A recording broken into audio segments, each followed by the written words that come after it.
وبركاته.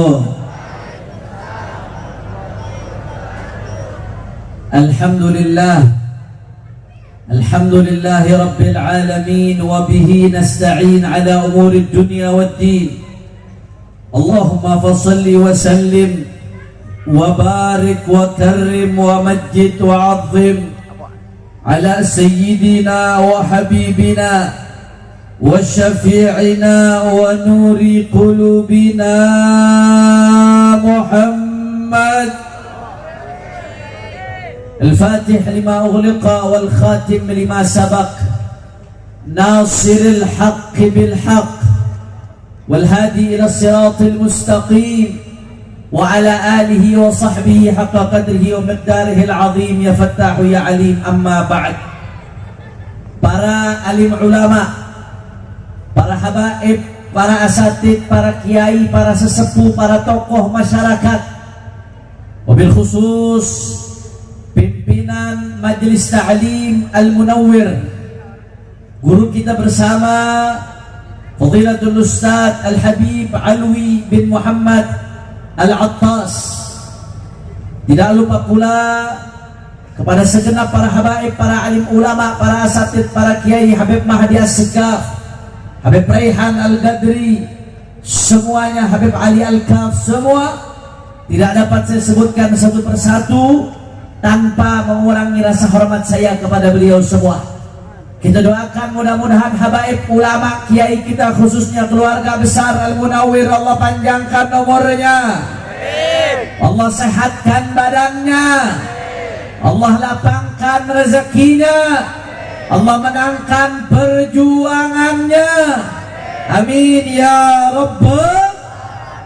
Tidak lupa pula salam penghormatan kami sampaikan kepada segenap panitia penyelenggara yang telah bersusah payah menyelenggarakan acara pada malam hari ini. Jazahumullahu khairal jaza. Mudah-mudahan panitia mendapatkan ganjaran sebesar-besarnya dari Allah Subhanahu wa taala.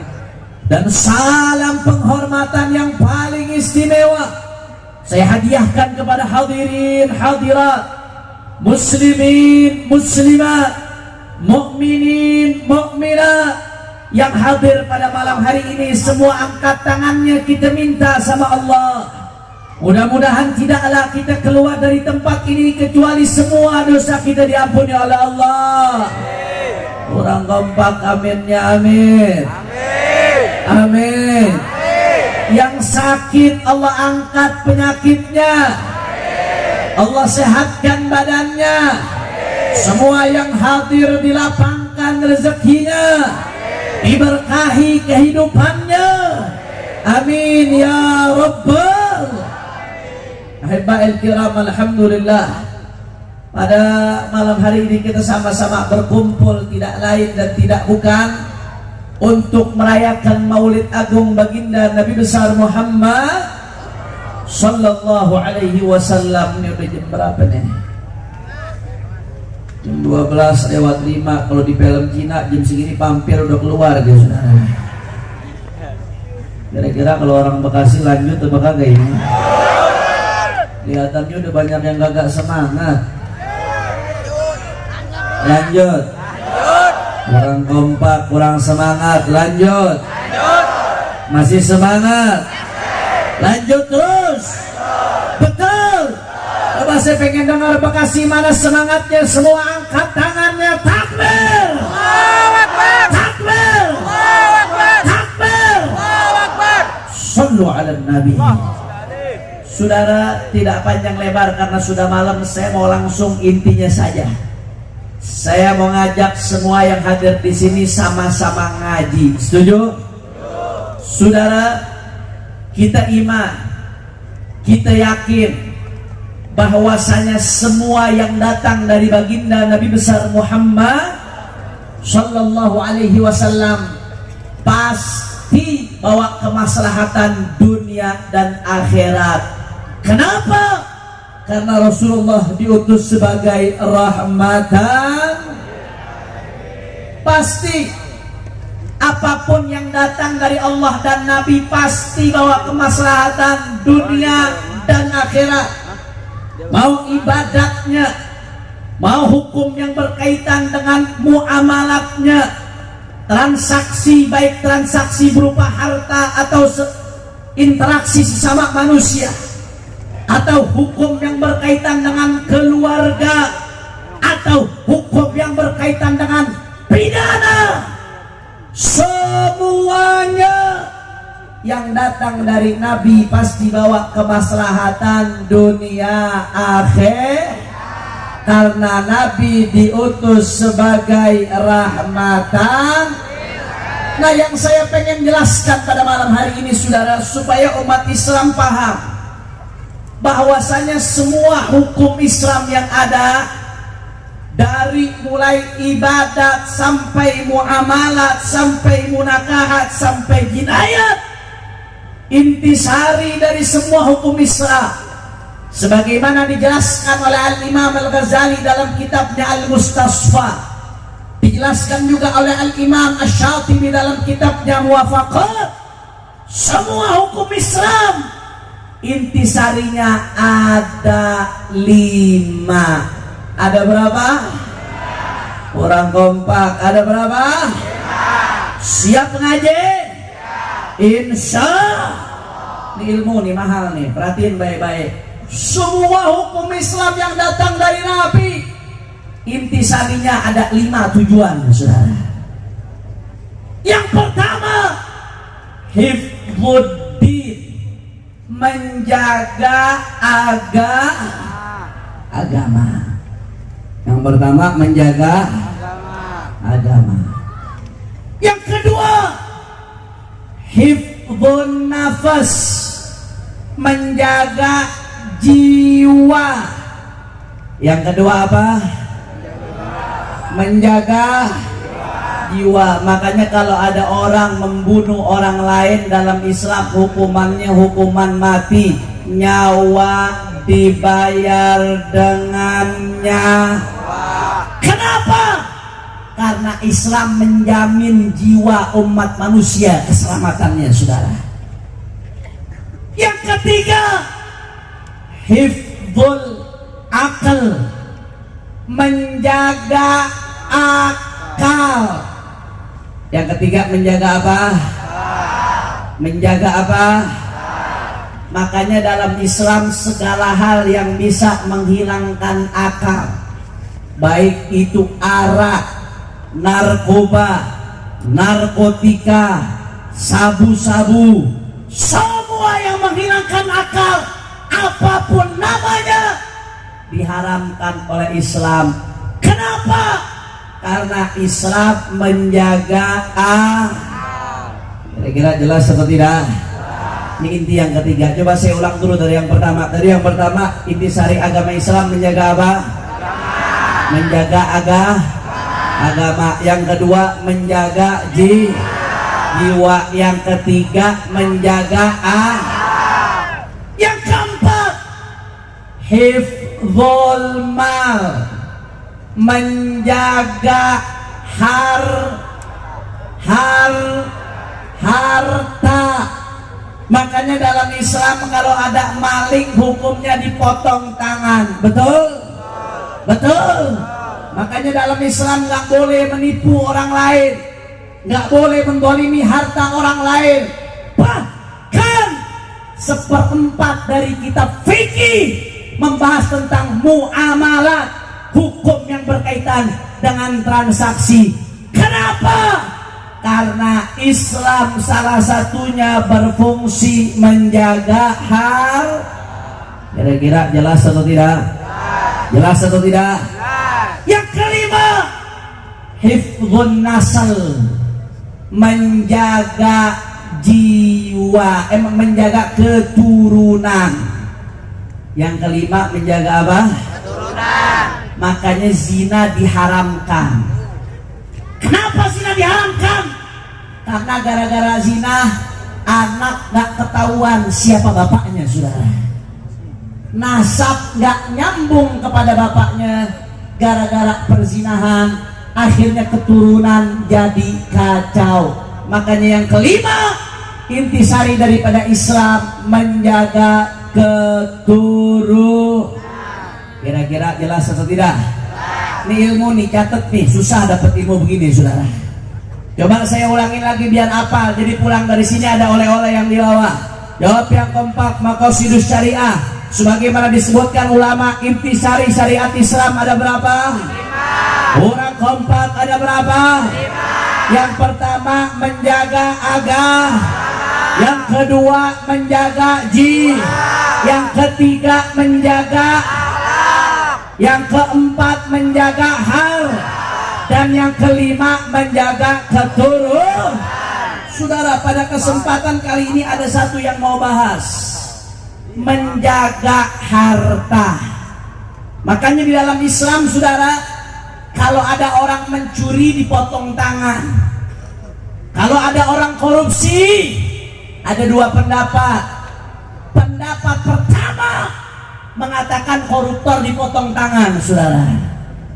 Pendapat ulama yang kedua, koruptor itu bukan dipotong tangan, tapi koruptor dihukum mati. Kenapa koruptor dihukum mati?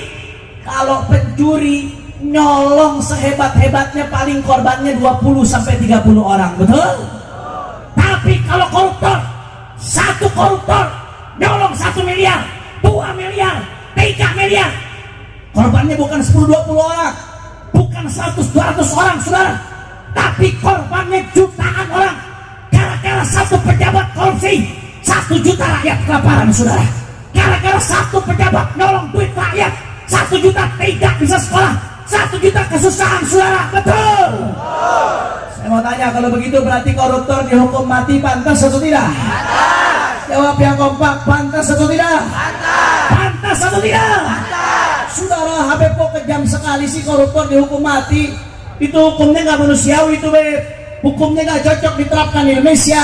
Itu hukum rimba. Saudara, hukum Islam walaupun kelihatannya keras, walaupun kelihatannya kejam, ternyata jadi obat saudara. Walaupun pahit tapi jadi obat. Kenapa dikatakan jadi obat? Mari kita bandingkan dengan hukum buatan manusia saudara.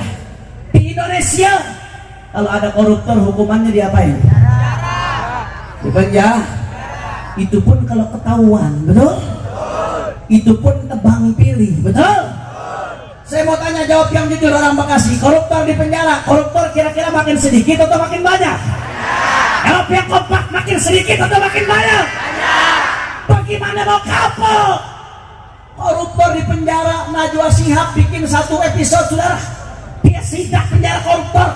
Ada yang penjaranya pakai AC, ada yang penjaranya ada kulkas di dalamnya, ada yang penjaranya ada TV di dalamnya saudara. Bagaimana koruptor mau kapok? Betul. Bagaimana koruptor gak makin banyak? Betul. Bandingkan dengan ajaran Islam saudara. Andai kata koruptor dihukum mati, gara-gara satu koruptor dihukum mati saudara, akhirnya yang lain yang niat korupsi diurungkan niatnya saudara. Kapok, takut, jadi pelajaran buat yang lain. Gara-gara satu koruptor dihukum mati, yang lain jadi gak berani korupsi. Gara-gara yang lain gak jadi berani korupsi, jutaan rakyat terselamatkan. Ini yang namanya rahmatan lil alamin. Yang kedua, hukum Islam itu praktis. Sekarang di Indonesia koruptor di penjara saudara, pencuri di penjara, pembunuh di penjara. Jawab yang jujur, di penjara saban hari makan apa kagak? Sehari berapa kali makannya? Loh, kayaknya pengalaman di penjara. Taruh makan sehari 3 kali, itu kalau 1 orang. Kalau di Indonesia ada 20.000 orang, 20.000 kali 3 kali, kalau sehari. Kalau 15 tahun saudara, kaliin sendiri berapa triliun. Dari mana duitnya? Pakai duit rakyat. Dia yang nyolong, kita yang ngempanin saudara. Betul betul. Betul betul. Kalau begitu menyelesaikan masalah atau nambah masalah? Menyelesaikan masalah atau nambah masalah? Belum lagi listrik, di penjara ada listrik apa enggak? Listrik bayar apa enggak? Bayarnya pakai duit rakyat. Di penjara ada air apa kagak? Air bayar apa kagak? Bayarnya pakai duit rakyat. Di penjara ada sipir atau tidak? Sipir digaji atau tidak? gajinya pakai duit lah. Dia yang nyolong, kita yang bayar. Kurang ajar apa kagak? Masya Allah. Saudara, kalau hukum Islam praktis, nggak merugikan. Pencuri potong tangan, selesai. Nggak ngabisin duit rakyat. Koruptor hukum mati, selesai. Pembunuh hukum mati, selesai. Rahmatan lil alamin. Itu duit yang triliunan bisa kita kasih buat fuqara masakin, saudara. Betul? Betul. Betul. Betul. Tapi faktanya sekarang makin banyak koruptor, rakyat makin susah, saudara. Ibadah Allah. Kenapa? Karena kita jauh dari ajaran Nabi Muhammad SAW, saudara. Islam menjamin setiap hak sampai kepada pemiliknya, tapi karena kita jauhi ajaran Rasulullah, kita jauhi ajaran Islam, akhirnya banyak hak yang tidak tersampaikan. Saudara, Indonesia ini kaya. Kalau di Arab Saudi ada minyak bumi, di Indonesia bukan lagi minyak bumi, saudara, tapi di Indonesia ada minyak langit. Tahu minyak langit? Tahu minyak langit? Minyak tawon, minyak kelapa sawit. Bapak-bapak, ibu-ibu kalau jalan naik mobil dari sini ke Sumatera Selatan, ke Palembang atau ke Aceh atau ke Medan, saudara, sepanjang jalan itu kebun kelapa sawit, saudara. Sepanjang mata memandang di Arab kagak ada. Belum lagi batu bara, belum lagi timah. Setiap jengkal Indonesia bisa jadi uang, saudara. Belum lagi emas. Itu di Freeport, saya baca artikel dari ahli ekonomi, satu hari Freeport itu menghasilkan 200 kg emas, saudara. Satu hari emas 200 kg. 1 gram emas berapa harganya? Bu, sepi bener nih. Bu, 1 gram emas berapa? Bu doain ibu-ibu emasnya 10 kilo semua, insya Allah. Ini apa? 1 gram emas berapa? 500.000. Itu baru 1 gram. 1 kilo berapa gram? Lu ketahuan lu sekolahnya nyontek lu pakai jontekan lu. 1 kilo berapa gram? 1000 gram. Berarti 500.000 kali 1000 berapa? Aku pengen tanya anak hadroh nih. 500.000 kali 1000 berapa? Lu jangan matematika bawa kerpean semua lu ya. 500.000 kali 1.500 juta. Itu baru 1 ki. 1 hari 200 kilo di Freeport, saudara. 500 juta kali 200 berapa? 100 miliar. Itu 1 hari. Ini dikeruk itu emas dari tahun 70-an. Perkiraan stoknya habis sampai tahun 2050. Kali 100 miliar 1 hari, saudara. Itu punya orang Indonesia, duitnya kemana? Belum lagi lautan kita, belum lagi tambang kita, pertanian, perkebunan, peternakan, kaya Indonesia, saudara. Jawab yang jujur, jawab yang jujur. Indonesia kaya, tapi rakyat miskin banyak atau tidak? Banyak. Orang kompak, rakyat miskin banyak atau tidak? Banyak. Rakyat melarat banyak atau tidak? Banyak. Rakyat susah ada atau tidak? Banyak. Saudara, para ahli ekonomi mengatakan Indonesia ini kaya sumber daya alamnya. Kalau dikelola dengan jujur, saudara, maka di Indonesia nggak ada rakyat miskin, saudara. Indonesia tidak kekurangan sumber daya alam. Indonesia tidak kekurangan sumber daya manusia. Indonesia tidak kekurangan orang pintar. Tapi Indonesia kekurangan orang jauh. Kekurangan orang jauh. Betul. Betul. Kalau orang bego nyolong paling mentok dapat 3 motor, saudara. Betul. Kalau orang pinter udah nyolongnya 1 triliun 2 triliun. Lihat tuh, Jiwasraya sekian belas triliun, Asabri sekian triliun, adem ayem kasusnya, saudara. Ketutup dengan corona lah, inilah itulah. Belum lagi kasus PDIP dengan KPK dengan KPU. Petugas KPK mau datang ke kantor PDIP, bukan KPK-nya yang meriksa, malah dia yang diperiksa, saudara. Betul. Ada apa dengan tentang negeri kita Indonesia. Habib kok jadi ngomongin politik sih, ngomongin urusan korupsi? Saudara, kalau kau katakan kami bicara tentang koruptor adalah soal politik, berarti kau nggak paham Islam, saudara. Islam menjamin hifdzul mal, Islam menjamin setiap hak sampai kepada pemiliknya, saudara. Betul? Betul. Makanya amanat dari Imam Besar Sayyidil Walid Al Habib Rizik Syihab, saudara. Urusan pilpres sudah selesai, kata beliau. Nggak ada lagi nomor 1, nomor 2 seperti tadi dikatakan oleh Bang Damil sana, saudara. Udah selesai, udah lewat, nggak ada lagi nomor 1, nomor 2. Tapi pesan beliau, saudara, saya bisa pulang atau saya tidak bisa pulang, itu nomor sekian. Yang paling penting, perjuangan umat tidak boleh berhenti, saudara. Perjuangan umat tidak boleh putus. Perjuangan umat tidak boleh kandas di tengah jalan. Apapun yang terjadi, korupsi ini tidak boleh dibiarkan, saudara. Umat harus maju, umat harus bangkit, umat harus perang melawan korupsi. Umat tidak boleh diam untuk jaga NKRI. Apapun yang terjadi, saudara, kaki jadi kepala, kepala jadi kaki, mati bersifat darah, dicaci, dimaki, dihina, difitnah, dipenjara, tidak boleh mundur sampai tetes darah menghabiskan, saudara. Allahu Akbar, Allahu Akbar. Saudara, kami nggak ngajarin orang untuk berontak, tidak. Di dalam Ahlus Sunnah wal Jamaah diharamkan memberontak.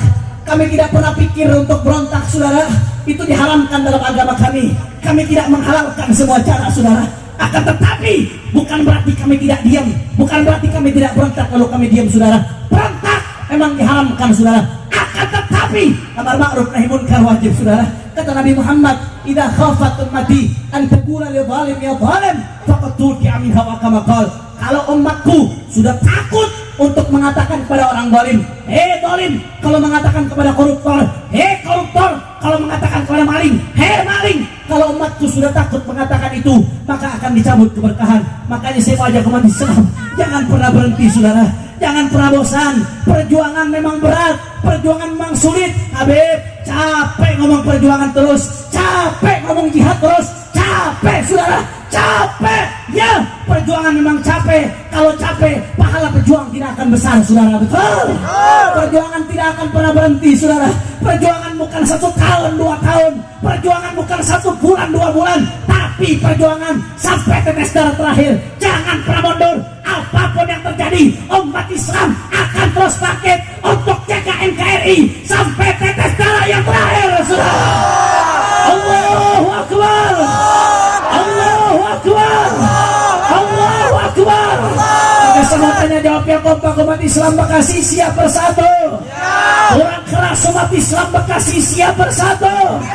Siap rapatkan barisan, siap bela Allah, siap bela Nabi, siap bela ulama, siap ikut komando ulama, siap perang lawan korupsi, siap perang lawan korupsi, siap ikut komando Imam Besar. Semua angkat tangannya, Allahu Akbar, Allahu Akbar, Allahu Akbar. Sallu ala Nabi. Makanya terakhir sebelum saya tutup ceramah saya mau ajak semua umat Islam yang hadir, mari sama-sama sesuai dengan amanat Imam Besar kita baca qasidah beliau yang berjudul Qasidah Anti Korupsi. Tahu atau tidak? Tahu atau tidak? Tahu atau tidak? Kalau yang punya HP buka HP-nya, buka searching, ada tulisan Qasidah Anti Korupsi. Qasidah Anti Korupsi. Coba buka. Enggak punya kuota lu bengong aja ya. Masya Allah. Ayo buka. Kita bikin koruptor kupingnya kepanasan. Setuju? Setuju? Ayo semuanya, semua yang kompak, semua. Saya mau semuanya kompak, keluarkan suaranya Bekasi semua.